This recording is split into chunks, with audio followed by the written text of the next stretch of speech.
My first awareness of forced marriage was when I was a child. Myself and a friend of mine, we were two very small kids, aged about 7 years old. We used to sort of sneak in and listen to our older cousins' conversations, and they were teenage girls who were having boyfriends, and we knew that boyfriends weren't allowed. And subsequent to most of those girls, they did end up having forced marriages. And that's when I understood that, well, if you're a bad girl, that is what will happen to you. I must have been in my early 20s when I had a working understanding of forced marriage. I used to run a fabric business, and we used to have customers, stroke friends, who would pop round and spend the entire afternoon talking about the consequences of marriages that they had entered, which today we would deem as a forced marriage, but back then it was deemed as your fate. It was almost an acceptance, and when in actual fact it was a forced marriage. It's not often you come across a standalone forced marriage case. Most of the cases that come my way have so many different overlaps. There is one, though, that I can recollect quite clearly. It was a young woman who'd not actually been allowed to go to school from the age of 11. Both she and her sisters, two sisters, who were all very close in age, as soon as they would hit 11, they would be taken out of school. And by the time she was 18, she was told that she was going to be marrying her cousin brother. This is a boy that she grew up with. They literally lived next door to each other. She didn't want to marry this boy, but ended up in a position where she felt that she had no choice, and married him. When she came to me, she was already 6 months into the marriage, and said to me that she needed some help. She needed to end the marriage, but she just didn't know how to go about it.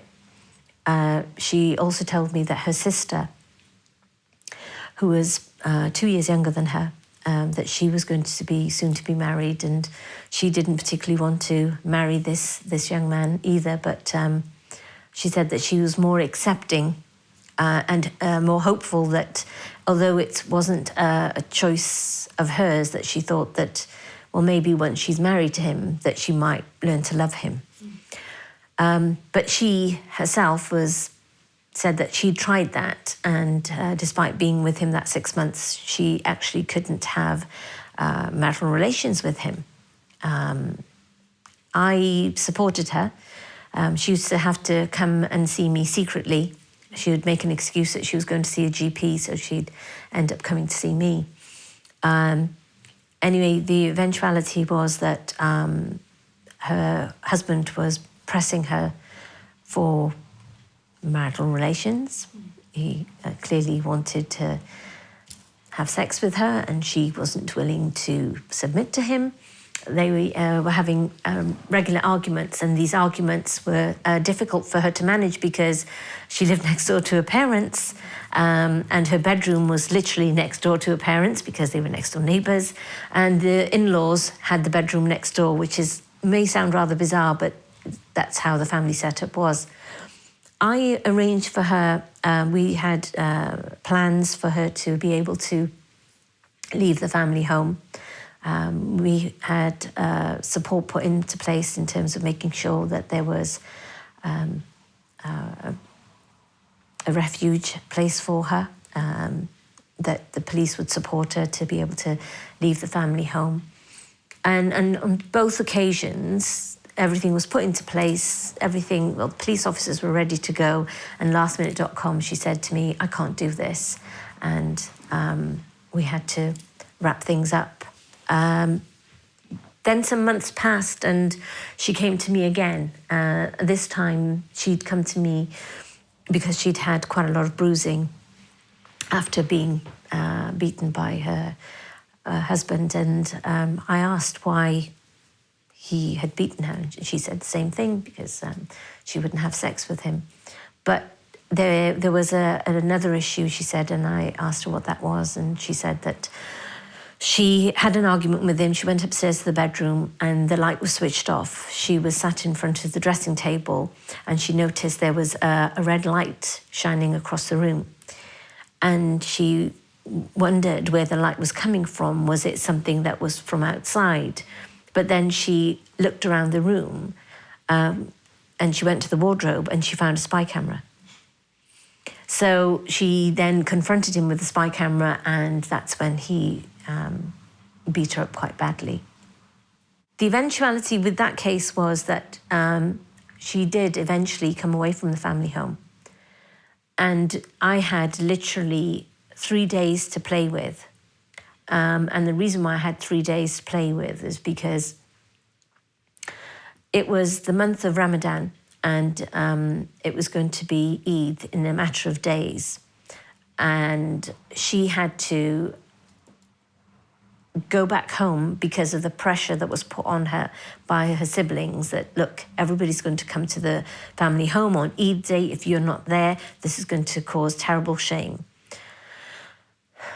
She was ready, you know, from the first day she got the telephone calls, and I was reminded that how could you leave in Ramadan and not understand that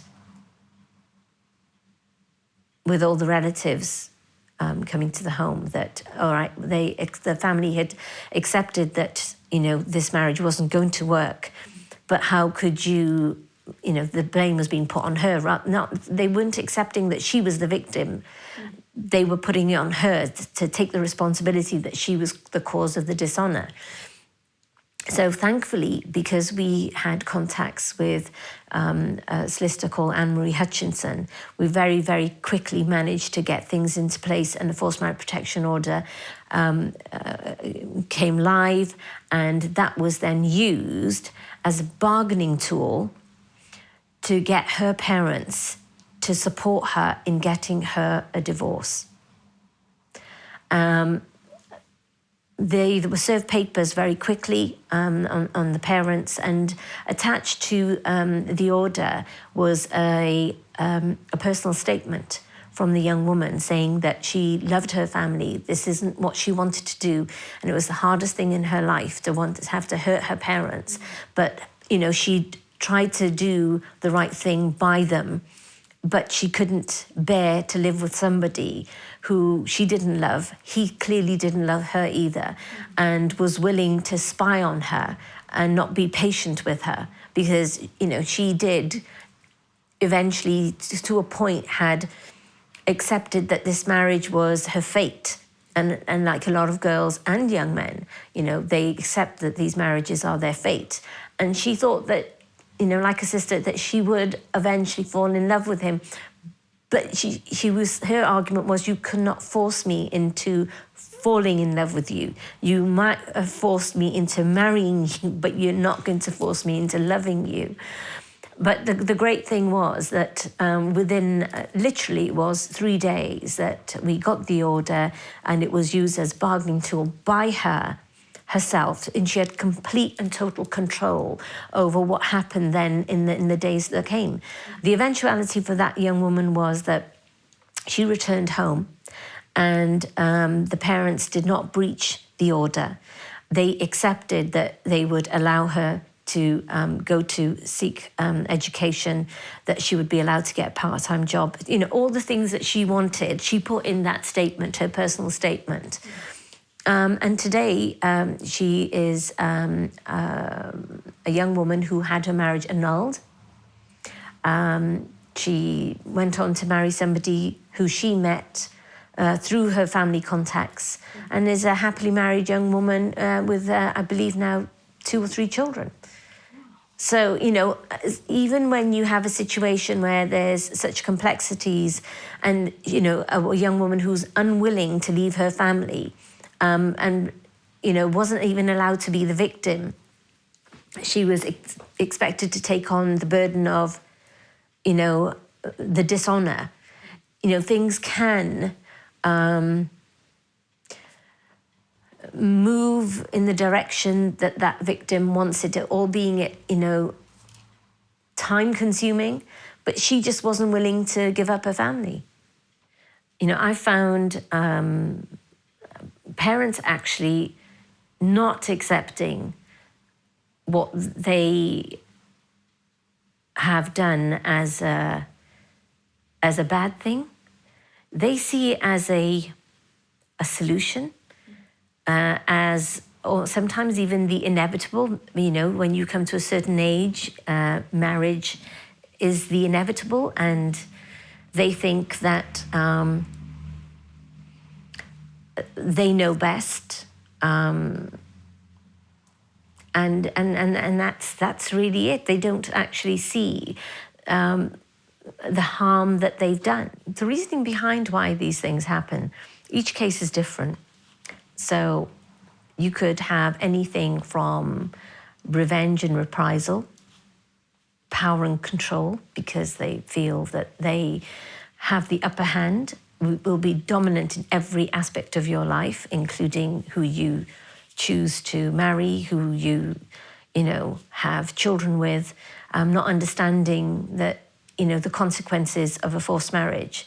You know, there are people who have had what we deem as a forced marriage, but accept it as their fate, have children, and actually the relationship is so poor, it impacts on their children. So potentially the grandchildren of the people who actually went and planned this thing in the first place. And sometimes it backfires worst on those who were behind the marriage happening in the first place, and them having to pick up the pieces. For example, there has been cases where a victim, it's not that common in my experience that somebody has actually committed suicide as a result of a forced marriage, but it has happened. And so it's the grandparents who are then, you know, ending up having to embrace the grandchildren, if there are any, and that there's such things have happened. So every case is different. The experiences of survivors, I've yet to come across somebody who has come out good the other end. The vulnerabilities are high. For those who've decided to stay within a marriage, very often have found themselves in extramarital affairs, which is not a surprise, but leading a secret life, which has its own set of problems. I think one of the biggest problems is not understanding the social nuances. There's not understanding that things like family honour is something you live. To actually put it in writing, to explain to a service provider, for example, or a professional or a police officer, it's really hard. To contextualise it, it's tough. To risk assess it, it's tough. You know, even actually the word, for example, is it? And then you translate that into English, and then you translate it as honour. Even the weight behind the word in terms of its meaning is very different. So it's, for me, it's like we can have all the laws that you can think of to protect a victim, but actually if you don't understand reasons why people behave in a certain way, what are the push-pull factors in all of this? When we do risk assessments, there's this idea that you ask prescriptive questions and you're gonna get the answer, or you'll, you know, come up with these numbers and that will tell you what level of risk they're at. When actually, when you have a case of forced marriage or honour-based violence, every second counts. Every second there's going to be something different that's going to change with that victim, because that victim doesn't come alone. That victim comes in a familial context. The people who are the mover shakers, whatever steps they take, even their thought processes, matter, because it could impact on what's going to happen next for that victim. So prescriptive questioning, yes, it helps, but actually what you might risk assess yesterday could very much change within 24 hours. And I'm not kidding, you could go from, if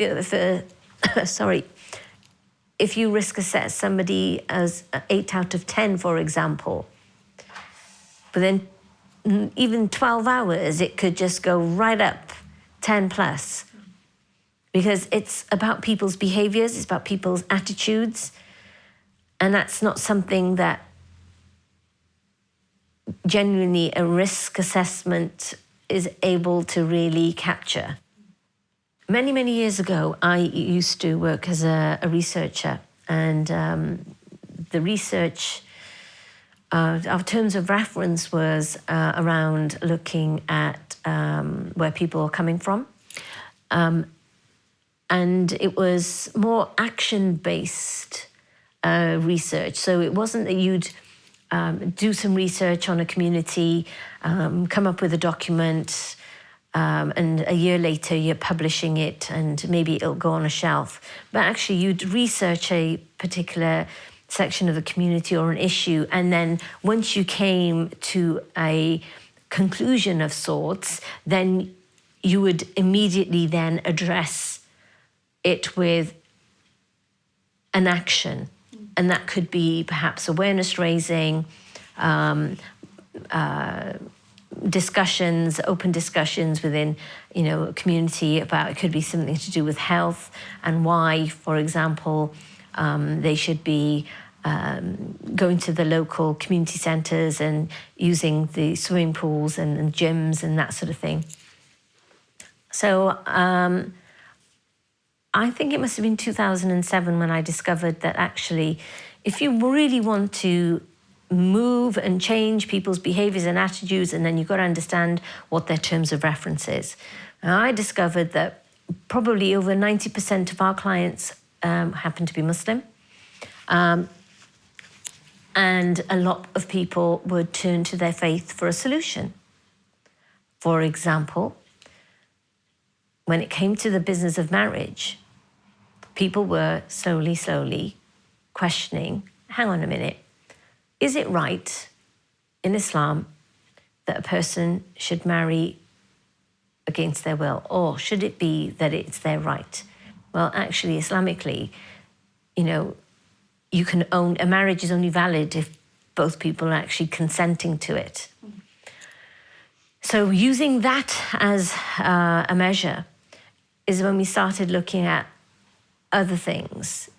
And we have been working with imams and scholars from different parts of the world and, looking to them for advice around, for example, divorce. Because we were a bit tired of our clients telling us about their troubles with the Sharia councils. So we was then resorted to talking to certain imams who were actually telling us that depending on the country that you live in, that is the law that you should be practicing. So if a Muslim woman went and got a civil divorce, she actually doesn't need to go to a Sharia council to go and get a talaq or a khula.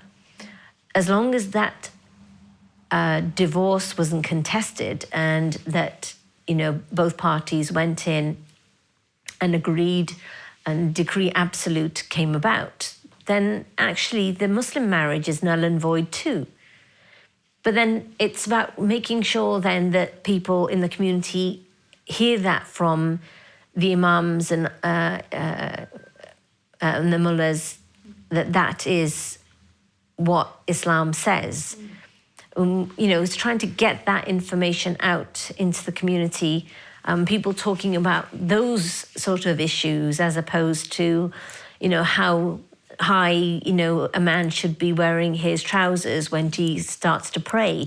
It's the more real issues, the everyday issues, is what we are looking at tackling all the time, and going to the imams and saying to them, well, actually, what does Islam say about women's rights? Are they allowed to work or not? And it's quite different to what's happening socially in certain sections of the community. We've come some way in terms of legislation. I think we've come some way in the fact that as a society, as communities, we evolve. I think forced marriage was a huge issue some years ago. And I think now, within the Muslim community, certainly, you've got more young people now saying, I have a right in Islam to choose who I want to marry. And that's something that I know that we've played a key part in, because I said earlier that, we've been asking imams to support us and help us. And so I see a bit of a change. But on one hand, we might say that actually forced marriage cases in isolation we see fewer of. But on the other hand, issues around honor-based violence are, I would say, on the increase. So on one hand, I could say, yeah, we see a lower number of cases coming our way, but we see a higher number of cases of honor-based violence where there is forced marriage is still an element. But as a standalone, there is some difference. So whether that's because of legislation, changes in law, what is required of professionals in their legal duties, or whether it's the Foreign Office and the good work that's been done in the forced marriage unit, or whether it's, there has been this active change coming from young people themselves who have a greater knowledge of Islam. But if it's actually, completely change, I think, well, we've got a long wait.